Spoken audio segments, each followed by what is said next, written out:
మీ అందరికీ తెలిసినటువంటి వ్యక్తి. నాకన్నా ముందు ఇరిగేషన్ మంత్రిగా చేశారు. జగన్మోహన్ రెడ్డి గారిని నమ్ముకున్నటువంటి వ్యక్తి. నెల్లూరులో 2 సార్లు గెలుపొందినటువంటి వ్యక్తి. విశ్వాస పాత్రుడు.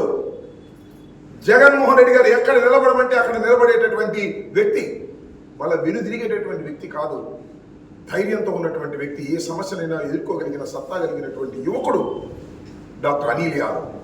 ఆయన రావడం మన ప్రాంతానికి చాలా శుభసూచకమని, 7 నియోజకవర్గాలు గెలుపొందటమే కాదు, పార్లమెంటు కూడా అత్యద్భుతమైనటువంటి మెజారిటీతో గెలిపించే విధంగా మన ప్రజానీకం, ముఖ్యంగా పల్నాడులో ఉన్నటువంటి ప్రజానీకం, నర్సాపేట నియోజకవర్గంలో ఉన్న ప్రజానీకం ఆనందంగా ఓట్లు వేసి జగన్మోహన్ రెడ్డి గారి నిర్ణయాన్ని బలపరిచి దేశానికి ఒక మంచి సందేశాన్ని ఇవ్వవలసిందిగా ఈ సందర్భంగా నేను మీ ద్వారా మన నియోజకవర్గ ప్రజానీకానికి, బీసీ వర్గాలకి కూడా సవినయంగా మనవి చేస్తున్నానని మనవి చేస్తున్నాను.